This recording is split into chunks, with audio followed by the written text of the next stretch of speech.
Hi guys, this is Mike with Sentry Security Systems Incorporated, and today I'd like to take a look at the Sentry SDW-2470N long-range wireless transmitter.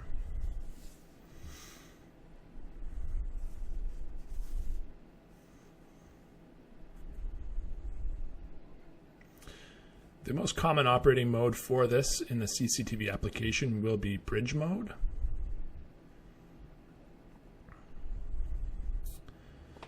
This is the packaging that the product will come in. It will include an installation DVD,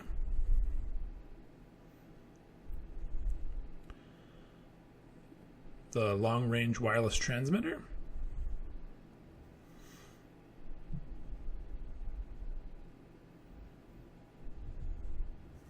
mounting collar,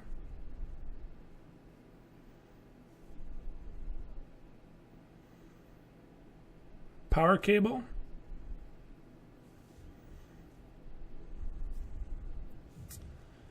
and the PoE injector. The PoE injector will have a data input and output. Depending on the connection, you'll either have it one end going into your network, your local area network, or into the IP camera at the other end of the bridge. The package also includes some outdoor rated Cat5 cable with a waterproof connection.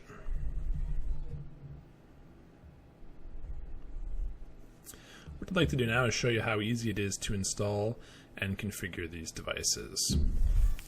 When you put the disc in, it will automatically run.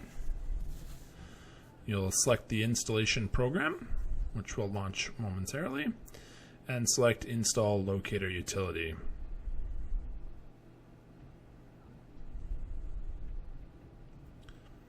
Once the program launches, simply click Next, Next again, Yes, and Start. It's a very quick installation.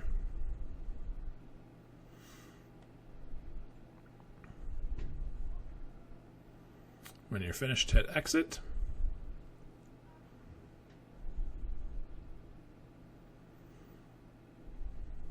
And the program will open automatically. Once the program's open, you'll notice two different connections. That's because I have two wireless antennas connected to my network at the moment.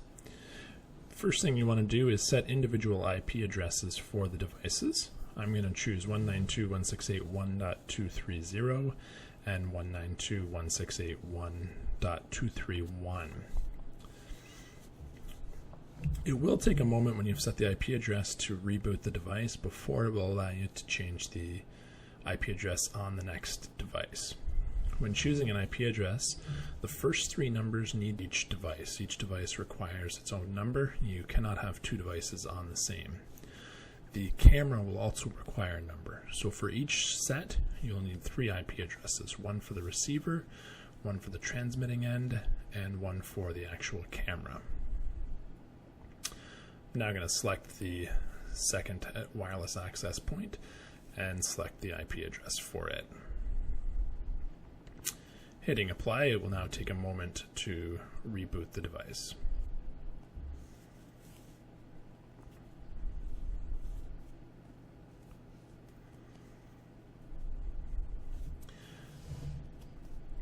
As we go through the testing, I'm going to show you how to configure these. Keep in mind that these do require minimum distances apart.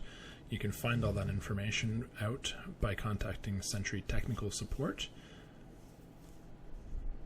So as you're setting them up in your office, you will receive error messages or prompts saying that they're not connected. It's because they're too close together.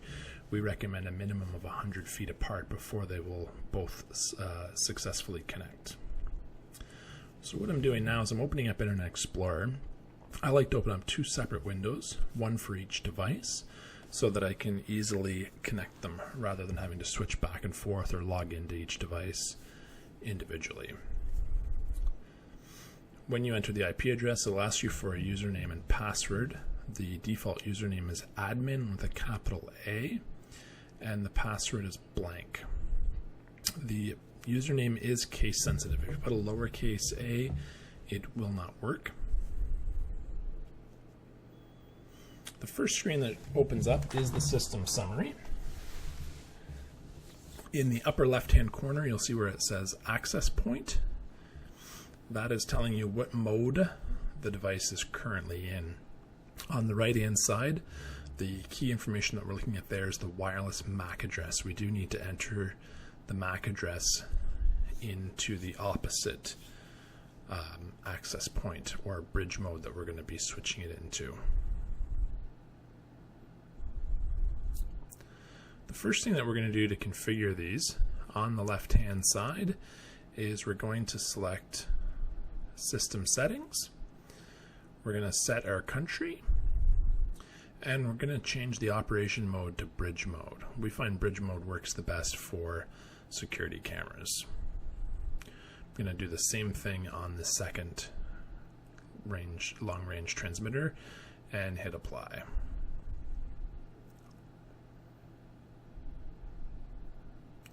It'll take a moment to actually apply those changes. You'll see in the upper left-hand corner, it'll change from access point to bridge mode.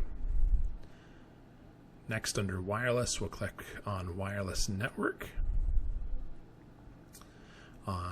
And then on the first device, I'm going to go back to the system summary so I can see the wireless MAC address.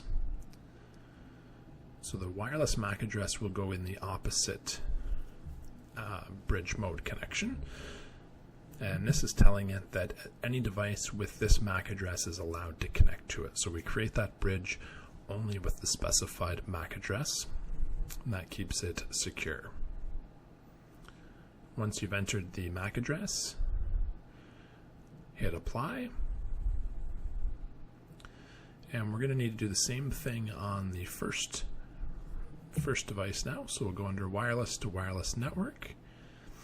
And in here, we're going to go and enter the MAC address of the second device. So it's the wireless MAC address that you want to use, not the Ethernet MAC address. Ethernet MAC address will not work. So we also need to make sure that we have both of these on the same channel. I've chosen 7. So I will now enter the MAC address and hit apply.